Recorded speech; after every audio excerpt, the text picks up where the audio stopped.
The air crackled with injustice that morning. This was not just for my cousin James, a general serving overseas, but for every veteran betrayed by the communities they swore to protect.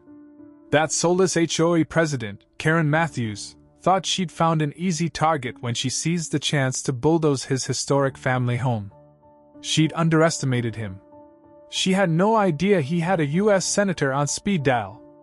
Would you believe that her petty property violation landed half the HOA board in federal court and turned our quiet suburb into a national scandal about veteran rights? Buckle up, because this isn't just a Karen and HOA story. It's a story about power, betrayal, and the explosive consequences of underestimating a hero. Subscribe if you want more tales from the front lines of HOA battles. I'll never forget that morning I caught Karen Matthews, the ice queen of suburban tyranny, red-handed taking pictures of my cousin's house. She didn't even try to hide it, just stood there in her obscenely expensive designer workout clothes, her perfectly manicured nails clicking away on her phone screen. The same hands that voted to approve her husband's construction company contracts were now documenting what she called violations at James's home. "Excuse me, Karen, but what exactly are you doing?" I asked, the bitter scent of my morning coffee doing little to soothe my rising anger. I'd been watching her circle James's colonial house like a vulture for the past 15 minutes from my kitchen window. "Oh, good morning," she said, her fake smile so saccharine it could rot your teeth. "Just documenting some serious maintenance issues. The paint is 2 shades off from the approved HOA color palette, and these hedges." She gestured dramatically at the perfectly trimmed bushes my cousin's daughter and I maintained every weekend. They're at least half an inch above regulation height. I took a deep breath, reminding myself of the zen-like calm James had always embodied, even in the face of enemy fire. "Karen, James is serving our country right now. He's a general, and this house has been in our family for 4 generations. The paint was approved 3 years ago by the previous board." "Rules change, dear," she said, her eyes gleaming with a predatory light. She typed something into her phone. "And deployment is no excuse for letting property values drop. Did you know the community center proposal could increase home values by 30%? That was the first time I'd heard about any community center. A cold dread seeped into my bones as I watched her take more photos, remembering how the last 3 homeowners who'd fought with Karen had mysteriously ended up with liens on their properties. It was a well-rehearsed nightmare. I spent that afternoon going through every HOA document I could find. Hidden in the meeting minutes from last month, there it was, a proposal for a state-of-the-art community center right in the middle of our block, right where James's house stood. The pieces of her cruel plan started to take shape. The next week was a blur of certified letters arriving at James's house, each one citing more ridiculous violations. The brass knocker that survived 2 world wars was suddenly not in compliance. The rose bushes his daughter planted before his deployment were deemed invasive species. The audacity was breathtaking. I tried calling James, but military communications were restricted during his current operation. All I could do was send emails, praying he'd get them in time. Each day, more HOA board members drove by slowly, taking notes, their eyes like lasers assessing the kill zone. I installed security cameras after I caught Karen's husband measuring the property line at midnight with a flashlight, a sinister figure lurking in the shadows. The final straw came when I spotted Karen leading a group of suited investors on a tour of our street. "This entire area will be transformed," I overheard her say, her voice dripping with malicious glee. "The outdated structures will be removed, starting with that eyesore." She pointed directly at James's house, her finger a weapon aimed at his legacy. That night, I called James's daughter, Sarah, at college, my voice trembling with urgency. "Something's wrong," I told her. "I think they're planning something big, and your dad's deployment makes his house an easy target." "But Dad's supposed to be home in 2 weeks," Sarah said, her voice shaking. "They can't just take our house, right? All our family photos are there. Mom's garden, everything." I wanted to tell her it would be fine, but Karen had already survived 3 lawsuits from other homeowners. She knew exactly how to work the system, exploiting every loophole with cold precision. As I hung up the phone, a certified letter arrived. The HOA was calling an emergency meeting tomorrow night to vote on the community center proposal. My heart stopped when I read the fine print. They'd scheduled it exactly 13 days before James's return date, 1 day short of the 2-week notice required for deployed service members under federal law. Karen had done her homework. A sickening realization washed over me. This wasn't just about property values or community centers. This was personal, and she'd been planning it for months, savoring every calculated step. I locked James's front door that night, unable to shake the feeling that these might be the last few hours this house would still belong to our family. On the wall, a photo of James receiving his first command caught my eye. He taught me that battles are won with strategy, not just strength. I had to find a way to fight back. As I walked home, Karen's porch light snapped on. She stood in her doorway in a silk robe, watching me with that same glass-cutting smile. "Better take pictures," she called out sweetly, her voice dripping with venom. "For the memories." Little did she know, I was already forming a battle plan of my own, fueled by righteous fury and a fierce determination to protect my family. I woke up to the sound of heavy machines rumbling down our street at 6:30 a.m. The house vibrated with impending doom. Through my bedroom window, I saw 3 yellow bulldozers and a large dump truck headed straight for James's house.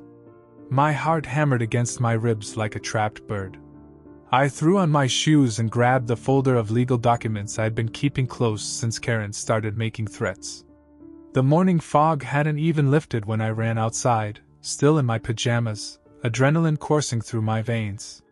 Karen was already there in her designer workout clothes, tapping away on her iPad with that fake smile she always wore, her eyes gleaming with triumph.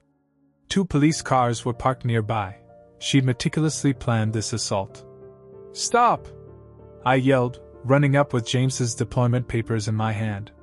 "This house belongs to an active service member. You can't do this." My hands were shaking as I held up the power of attorney documents James had given me. Karen just laughed, a harsh, grating sound that sent shivers down my spine, and kept tapping on her iPad. "Oh, sweetie," she said, not even looking up. "The board had an emergency meeting last night.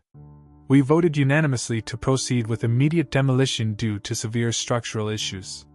She finally looked at me, her eyes cold and devoid of any humanity. "It's all perfectly legal. We even have a city inspector's report." I felt sick to my stomach. "What inspector? When? I've been here every day." The demolition crew chief walked over, looking uncomfortable. I shoved James's property tax receipts at him. "Look, everything's paid up. They can't do this." Karen stepped between us, her voice dripping with condescension. "We haven't received any tax payments for 6 months. Such a shame." She pulled out a thick folder. "We sent multiple notices. I guess they got lost in the mail to wherever your cousin is stationed." My hands were trembling as I pulled up my phone's banking app. There they were, 6 canceled checks to the HOA, all cleared by their bank. "You cashed these checks. I have proof right here." Karen waved her hand dismissively. "Those were applied to other outstanding violations. See these reports? Overgrown grass, unauthorized paint color, non-compliant mailbox height." She kept listing ridiculous violations while the bulldozer engines grew louder, their roar a prelude to devastation. I called James's lawyer, pacing back and forth on the sidewalk, my voice frantic. "Pick up. Pick up. Pick up." The call went to voicemail. The police officers stood by watching, saying they couldn't interfere with a civil matter, their indifference a stark contrast to the looming destruction. I felt helpless as the demolition crews started setting up their equipment. Neighbors began coming outside, drawn by the noise. Most stayed back, their faces etched with fear, but old Mrs. Chin from next door shuffled over with her phone held high, recording everything, her defiance a small spark of hope. "I remember when James's grandparents built this house," she said loudly, her voice shaking with anger. "Right after he came back from Korea. The whole neighborhood helped."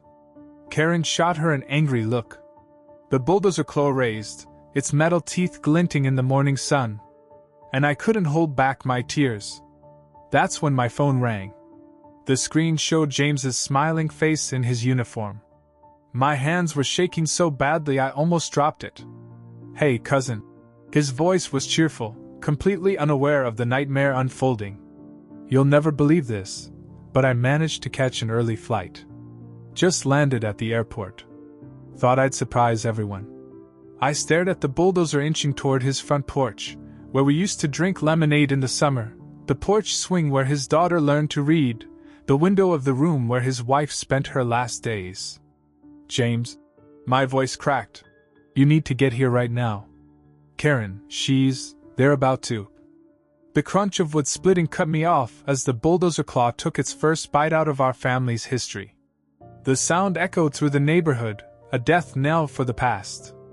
Behind me, Karen was already on her phone too, her voice sharp and triumphant. "Yes, honey, they're starting now. Make sure your crew is ready to break ground for the community center next week. The permits? Don't worry about those. I've got it all handled." The roar of the bulldozer drowned out everything else as I watched my cousin's life being torn apart, praying he would make it in time. What I didn't know then was that Karen's perfect plan was about to blow up in her face in ways none of us could have imagined. I'll never forget how the morning sun caught the general stars on James's shoulders as he stepped out of my car. He was a figure of quiet authority amidst the chaos, his presence instantly commanding attention. The bulldozer operator's face went white as a sheet, his hand frozen on the controls that were midway through destroying our grandparents' bay window. That beautiful stained glass our grandmother had picked out in 1962 lay shattered across the front lawn like broken dreams. Karen was in the middle of a speech about community progress to a small crowd of neighbors when she spotted James. Her perfectly styled hair seemed to deflate, her carefully constructed facade crumbling before our eyes. He walked past her without even a glance, his focus solely on the devastation before him. The only sound was his polished dress shoes crunching over broken glass and splintered wood, each step a declaration of defiance. I watched my cousin, who had faced down warlords and terrorists, bend down to pick up his daughter Emma's first ballet trophy from the wreckage. The gold plastic dancer was snapped in half, a symbol of innocence shattered. He tucked it gently into his uniform pocket, his face calm but his eyes burning with the kind of quiet fury I'd only seen once before, when he got the news about his wife's cancer. "Ma'am," he addressed Karen with such military courtesy it made her flinch, her self-assuredness replaced with a flicker of fear. "I believe you're standing on my property." He pulled out a weathered document from his briefcase. "This land deed dates back to 1947, when my grandfather returned from World War II. I'm curious about when exactly the HOA acquired the right to demolish it." Karen tried to recover, waving her HOA papers like a shield, her voice trembling slightly. "The board's decision was unanimous, General. Your cousin was informed. We have all the proper documentation for." James held up his hand, and Karen stopped mid-sentence like a schoolgirl caught passing notes, her authority dissolving under his unwavering gaze. He pulled out his phone, pressed a single number on speed dial, and waited, the silence thick with anticipation. The crowd of neighbors leaned in, not wanting to miss a word. "Bill?" "Yes, it's James. Remember that talk we had about local government overreach?" He paused, looking straight at Karen, his eyes unwavering. "Well, you won't believe what I'm looking at right now. Yes, that property, the one my grandfather willed to me, the one protected under the Service Members Civil Relief Act." Karen's face changed from red to pale as James mentioned the federal law protecting deployed service members' property rights. The ground was shifting beneath her feet. But it was his next words that made her grab her designer purse like a life preserver, her knuckles white as she clung to it. "Yes, Senator Williams, I think your committee would be very interested in how the HOA handled this situation." He listened for a moment. "And bring the press? That's very thoughtful of you, Bill. See you in an hour." The demolition crew was already backing away, making excuses about lunch breaks and wrong addresses, their bravado evaporating like morning mist. Karen's husband, Tom, who I'd seen bragging at the mailbox about his construction company's guaranteed contract for the new community center, was suddenly very interested in his shoes, his eyes darting nervously around. James walked the perimeter of his ruined home, taking photos with his phone, documenting the extent of the damage. He paused at his daughter's bedroom, or what was left of it. The walls were still standing, but the roof was gone. Emma's space posters fluttered in the breeze like surrender flags, a heartbreaking image of lost dreams. The sight of her NASA bed sheets mixed with broken roof tiles made my throat tight. "Sir?" A young woman stepped forward from the crowd. I recognized her as Sarah from 3 doors down, always too scared to speak at HOA meetings, her voice barely a whisper. I have videos of everything. They started at dawn, ignored your cousin's legal papers, and..." She glanced nervously at Karen, her fear palpable. "I heard Mrs. Matthews on the phone last night talking about how the demolition had to be done before you got back." More neighbors stepped forward, emboldened by James's presence, offering cell phone videos, copies of emails, meeting minutes. It was like a dam of fear had broken, releasing a torrent of long-held grievances. Everyone had a story about Karen's threats and the HOA's bullying, but no one had dared to speak up until now. James thanked each person, taking their contact information with the same attention to detail he'd used planning military operations. I could almost see the strategy forming behind his eyes. He hadn't just come home to a destroyed house. He'd walked into a war zone of small-town politics and corruption, and he was ready to fight. Sirens wailed in the distance, getting closer, their sound a harbinger of justice. Karen's phone buzzed with a news alert. Her face went from pale to gray as she read it. The local news had already picked up the story.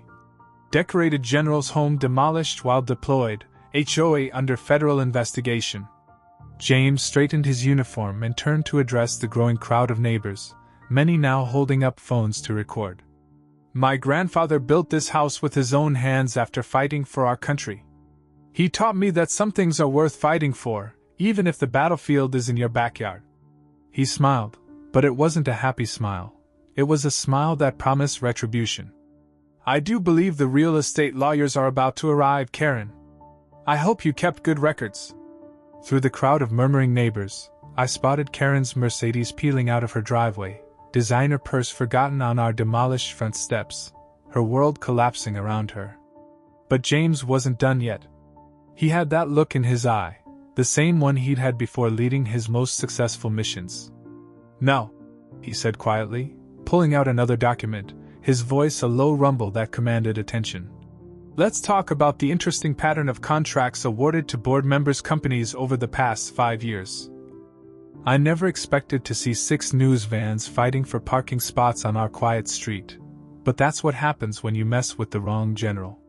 The morning started with Senator Williams marching up our driveway like he was heading into battle himself. He took one look at the rubble of James's home and pulled out his phone. "Get me the state attorney general," he barked, his voice echoing with authority. Karen came running out of her house in her designer bathrobe, her face pale as chalk, her eyes wide with panic. Gone was her usual smirk, replaced by a desperate plea. "This is a private HOA matter," she squeaked, her voice trembling, but nobody was listening. 2 police cars pulled up, and I watched her stumble backward when the officers started taking photos of the destruction, their cameras flashing like the strobe lights of justice. I couldn't help but smile when James pulled out the folder I'd been keeping safe. Inside were copies of every check he'd sent to the HOA, along with certified mail receipts proving Karen had received them. "Funny how all these payments went missing," he said, his voice steady and calm, the epitome of righteous indignation.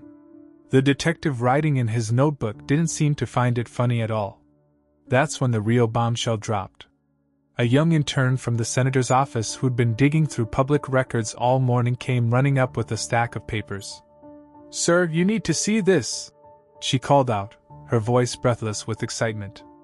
The documents showed that Karen's husband's construction company had won the bid for the community center 3 months ago, before the HOA had even voted on the project, their corruption laid bare for all to see. The reporters were having a field day, their pens scribbling furiously, their cameras capturing every moment of Karen's downfall. One of them discovered that Karen had sent violation notices to 3 other deployed service members' homes in the past year, her pattern of abuse finally exposed. Another found out she tried to force an elderly couple out last summer, claiming their garden gnomes were destroying property values, her petty tyranny unraveling thread by thread. James stood in the middle of it all, still in his uniform, helping the forensics team salvage what they could from his crushed home, his presence a beacon of strength amid the chaos. He didn't rage or yell like Karen, who was now screaming at her husband on her phone in her driveway, her perfect world crumbling around her.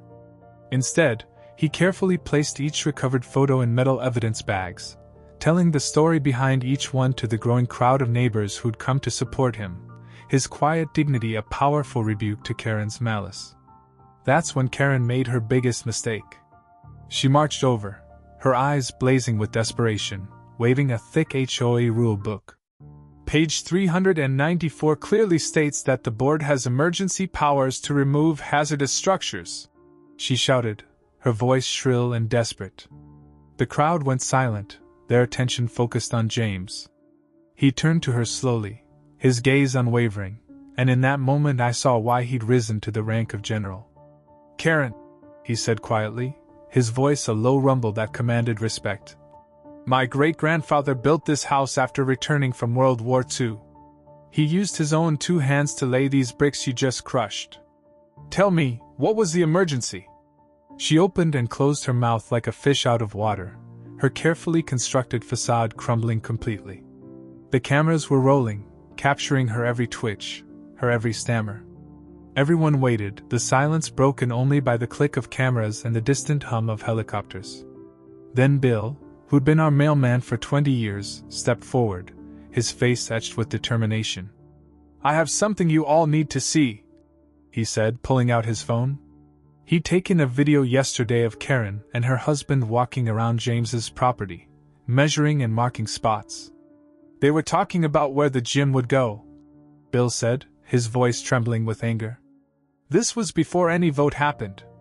The state attorney general himself arrived just as Karen's husband pulled up in his Mercedes, his face pale and drawn. He took one look at the scene and tried to drive away, but a police car was already blocking his exit. Inside his briefcase, they found the real smoking gun, blueprints for the community center dated 2 months before James's house was even marked for demolition, their conspiracy exposed. But Karen had one last desperate card to play, and none of us saw it coming, a final act of cruelty that would leave us all reeling. She pulled out a document, her eyes gleaming with a malicious triumph. That's a twist that would have to wait.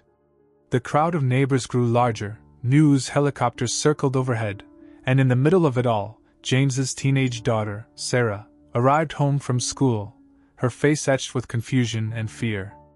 She stood at the edge of what used to be her bedroom, clutching her backpack, her voice barely a whisper. "Dad, where are all my letters from when you were deployed?" Her question hung in the air, a gut punch that silenced the chaos.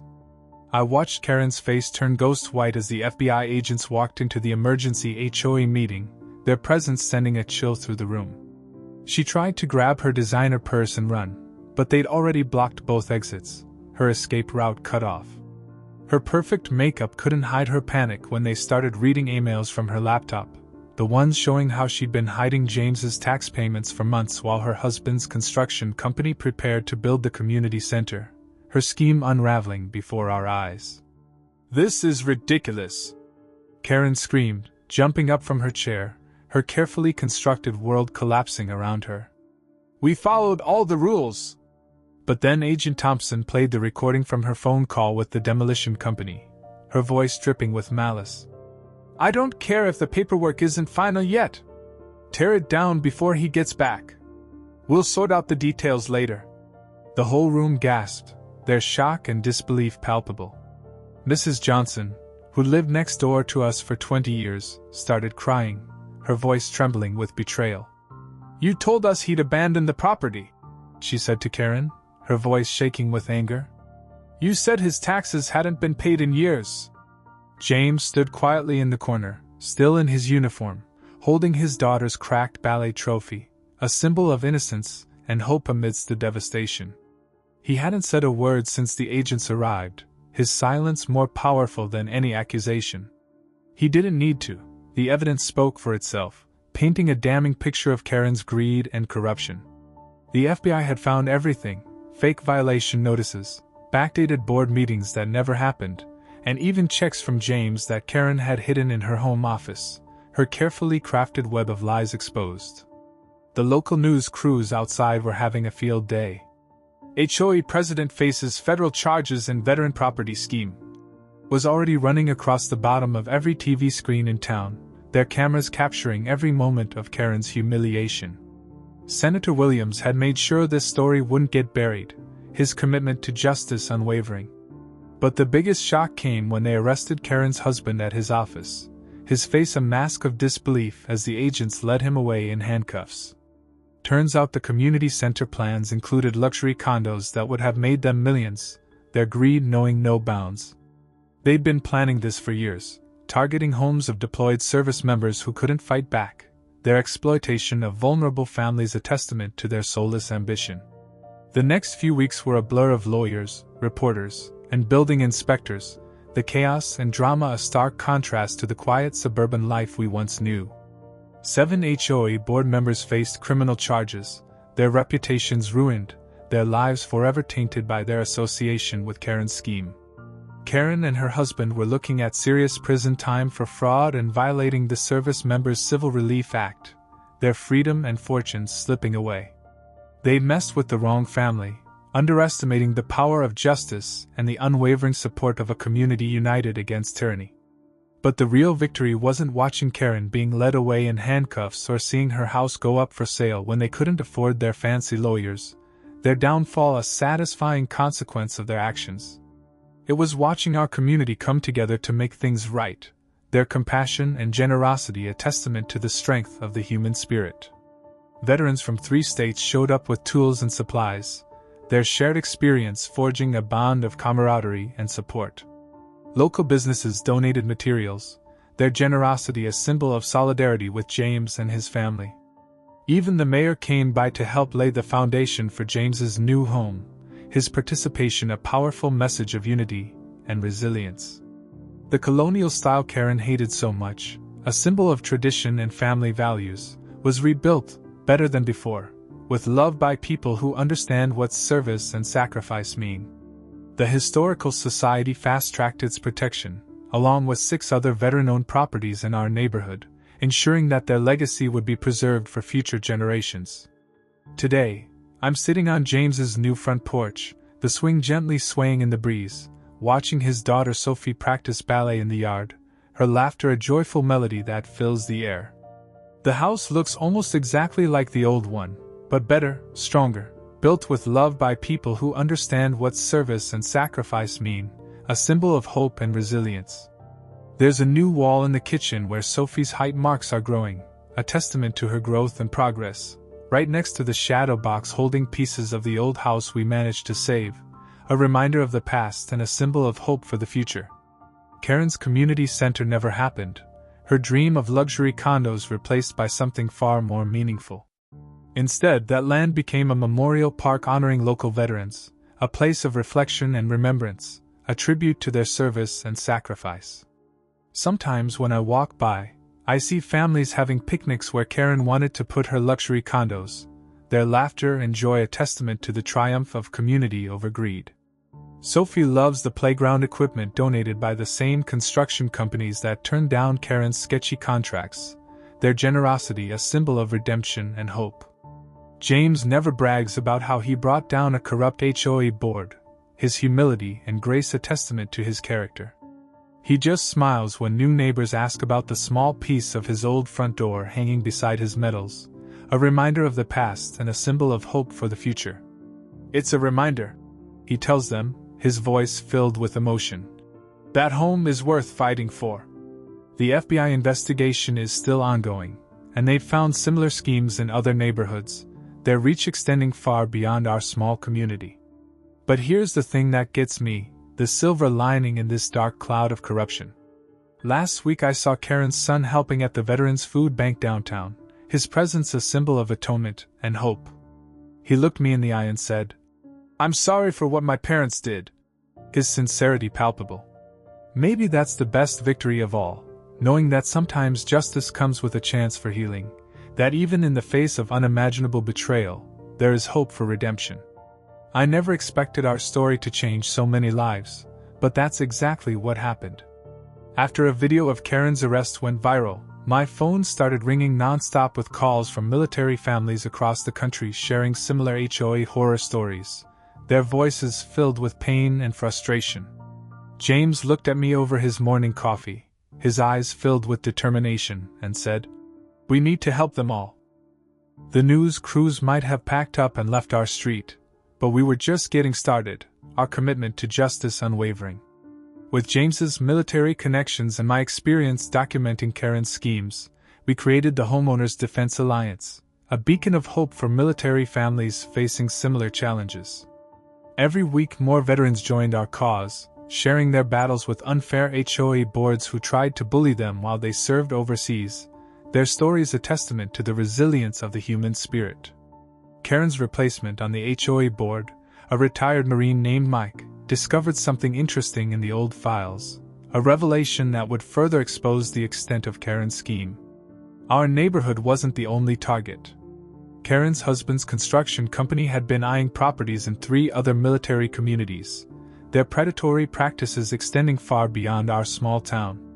Each time the same pattern emerged, suddenly strict enforcement of minor violations, lost paperwork, and quick demolition votes while homeowners were deployed, their vulnerability exploited for personal gain. I watched James transform our dining room into a command center, a hub of activity and hope, with maps showing HOA trouble spots across the state pinned to every wall, a visual representation of our fight against injustice. The senator who helped us started drafting new laws to protect military families from predatory HOA practices, his commitment to our cause unwavering. They named it the Matthews Act, a fitting tribute to the woman whose actions inspired its creation. Oh yes, we made sure Karen's name would be forever linked to the solution, not just the problem, her legacy forever tainted by her actions. The real surprise came when Karen's teenage daughter visited us one afternoon, her eyes red and swollen with tears. She was crying, clutching a box of old photos she'd saved from our dumpster before the demolition, her actions a testament to her moral compass. "Mom never told me these were in there," she whispered, handing James a dusty album of his daughter's baby pictures, a poignant reminder of the family memories Karen had tried to erase. "We thought they were lost forever, their recovery a symbol of hope and redemption. Sometimes good things come from unexpected places, their arrival a testament to the power of forgiveness."